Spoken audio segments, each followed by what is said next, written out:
அல்லாஹ் அல்லாதவர்களுக்காக மாமிசம் அல்லாத ஏனைய பொருட்களை பூஜை செய்தால் அது ஹலாலா ஹராமா என்ற தலைப்பில் அல்லாஹ் அல்லாதவர்களுக்காக அறுக்கப்பட்ட மாமிச உணவுகள் தான் ஹராம், அது அல்லாத எதுவும் ஹராம் அல்ல, அது அடிப்படையில் ஹலாலானவை அப்படிங்கிறது தான் நம்ம நிலைப்பாடு.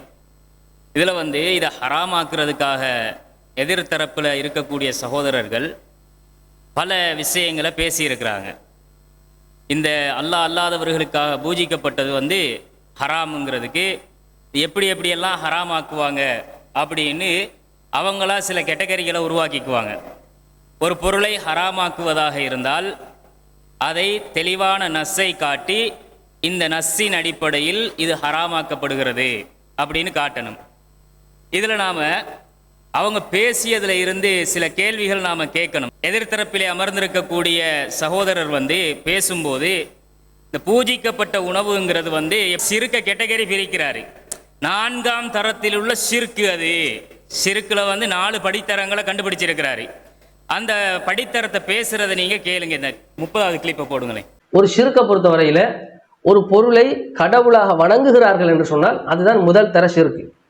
சிறுக்கிலே மிக கடுமையானது உச்சகட்ட சிறுக்கு. இந்த பொருள் தான் கடவுள், இதான் என்னை படைத்த கடவுள், இந்த உலகத்தை ஆளக்கூடிய கடவுள் இதுதான் என்று ஒரு பொருளை ஒன்றை கடவுள் என்று சொல்வது, ஒரு சிலையை ஒரு ஓவியத்தை, இது முதலாவது வகை, முதல் தரம். அதே நேரம் இரண்டாவது தரம் எது என்று கேட்டால், ஒரு பொருள் கடவுள் என்று சொல்ல மாட்டாங்க, கடவுளினுடைய சக்தியை பெற்ற பொருள் அப்படின்னு சொல்லுவாங்க. இப்போ உதாரணமா ஒரு பொங்கல் அல்லது ஒரு படையல் அல்லது ஒரு எலுமிச்சம்பழம் அல்லது ஒரு தேங்காய் இருக்குன்னு வச்சுக்கொள்ளுங்களேன். இது கடவுளினுடைய அற்புதத்தை, கடவுளினுடைய ஆற்றலை வெளிப்படுத்தக்கூடியது. இந்த தேங்காயில் இருக்கக்கூடிய 3 கண்களும் 3 தேவர்களை, 3 கடவுள்களை குறிக்கக்கூடியது அப்படின்லாம் அதுக்கு ஒரு வியாக்கியானம் கொடுப்பாங்க. எலுமிச்சம்பழத்துக்கு ஒரு வியாக்கியானம் கொடுப்பாங்க. இந்த பொங்கல், இந்த படையல் நேரடியாக கடவுளுடைய அன்பையும் அருளையும் சக்தியையும் வெளிப்படுத்தக்கூடியது. இதுல கடவுளினுடைய ஆற்றல் இந்த பொங்கலுக்குள்ள இருக்குது, இந்த படையல்ல இருக்குது, இந்த உணவுல இருக்குதுன்னு சொல்லி நம்புவாங்க. இந்த மாதிரி சொல்லக்கூடிய விஷயம் பிரசாதம்னு சொல்லுவாங்க. இது 2வது வகை சிறுக்கு. ஏன்னா அதை கடவுள்னு சொல்றது இல்லை, கடவுளாக அதை வணங்குறது கிடையாது, ஆனா கடவுளினுடைய சக்தியை வெளிப்படுத்தக்கூடிய பொருள் அப்படின்னு அதை சொல்லுவாங்க. இது 2வது படித்தரம். 3வது படித்தரம் எது சிறுக்குல அப்படின்னு பாத்தீங்கன்னு சொன்னா, ஒருவர் தன்னிடத்துல இருக்கக்கூடிய ஒரு பொருளை கடவுளிடத்துல போய் தமக்காக வேண்டி என்ன செய்வது, பூஜை செய்து எடுத்துக்கொள்வது. ஒரு பொருள் இருக்கிறது, ஒரு வாகனம் வச்சுக்கொள்ளுங்களேன். புதிதாக ஒருத்தர் என்ன செய்யறாரு, ஒரு வாகனத்தை வாங்குறாரு. அந்த வாகனத்தை என்ன செய்யறாரு, ஒரு கோயிலுக்கு கொண்டு போய் அந்த வாகனத்தை பூஜை பண்றாரு, அல்லது ஒரு ஐயரை வர வச்சு அல்லது ஒரு பூஜாரியை வரவழைச்சு அவர் மூலமாக அந்த வாகனத்துக்கு ஒரு பூஜையை போடுறாருன்னு சொன்னா, இந்த பொருளை பொறுத்த வரையில இது என்ன கிடையாது, இது கடவுளினுடைய நேரடியாக இது கடவுளும் கிடையாது, கடவுளினுடைய ஆற்றல் பெற்றதும் கிடையாது. ஆனா தன்னுடைய சொந்த தேவைக்காக என்ன பண்றாருன்னு சொன்னா இதை பூஜை செய்யப்பட்ட பொருளா பாக்குறாரு.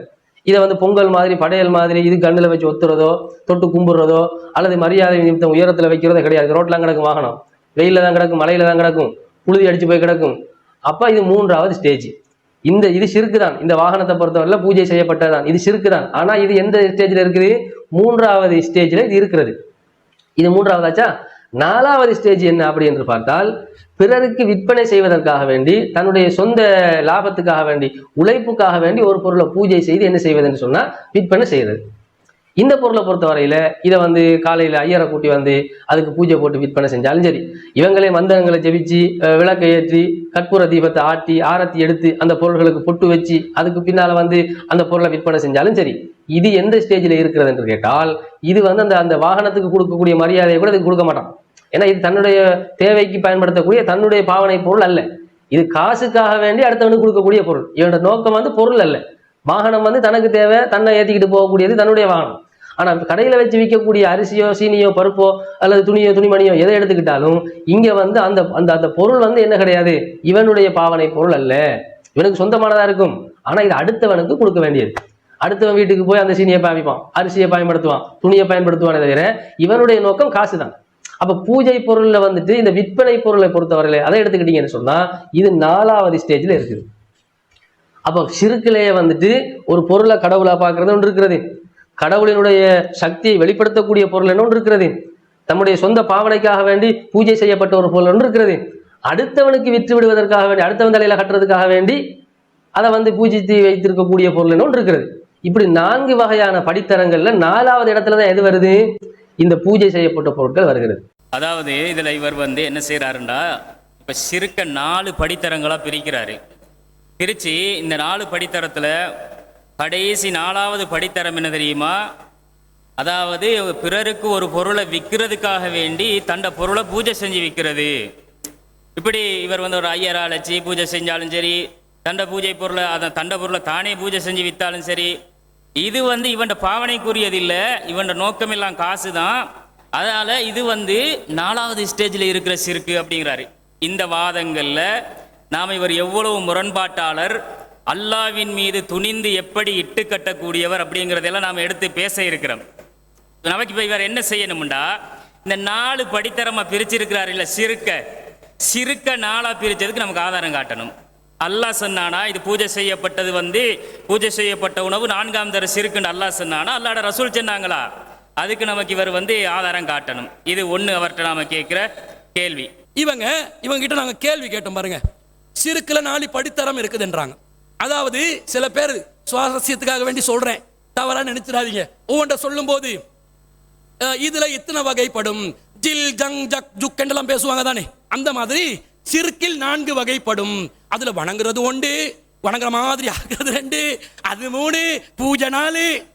எப்படி மேதாவிகள், எப்படி மார்க்க அறிஞர்கள், எப்படி மார்க்கத்தை வளைக்கிறாங்க பாத்தீங்களா? என்ன சொல்றாங்க? சிறுக்குல 4 சும்மாவா? நாங்க கண்டுபிடிச்சு வச்சிருக்கிறோம், இந்த இறக்குறோம், வீடியோவை காட்டினோமே. பதில் சொல்ல முடியுமா உங்களால? அல்லாஹ்வுடைய தூதர் சொல்லாத ஒன்றை, அல்லாஹ் சொல்லாத ஒன்றை இந்த சமூகத்துக்கு இது அடிப்படைவாதம், இதுக்கு சொல்றது அடிப்படைவாதம். வெறித்தனமாக, தான் தோன்றித்தனமாக, தானே நினைத்து ஒரு கற்பனையான கருத்தை இந்த சமூகத்தில் விதைக்கிறார்களே, இவர்கள் அல்லாஹ் மீது இட்டு கட்டுபவர்கள் இல்லையா? ஃபமன் அலமு மிம்மன் இஃப்தரா அலல்லாஹி கதிப், அல்லாஹ்வின் பெயரால் இட்டு கட்டுபவர்களை விட அநியாயக்காரர்கள் யார் என்று அல்லாஹ் கேட்கிறான். எவ்வளவு பெரிய ஒரு பயங்கரமான பொய்யான, அல்லாஹ் ரசூல் சொல்லாத ஒரு விஷயத்தை சொல்றாங்க. கொஞ்சமாவது வாய் திறக்கிறாங்களா? இப்ப இருங்க பதில் சொல்ற, உங்களுக்கு பதில் சொல்றதுக்கு நேரம் கொடுக்கிறோம், பதில் வர வேண்டும். உங்களால் இதற்கு பதில் சொல்ல முடியாது, ஆதாரம் காட்ட முடியாது.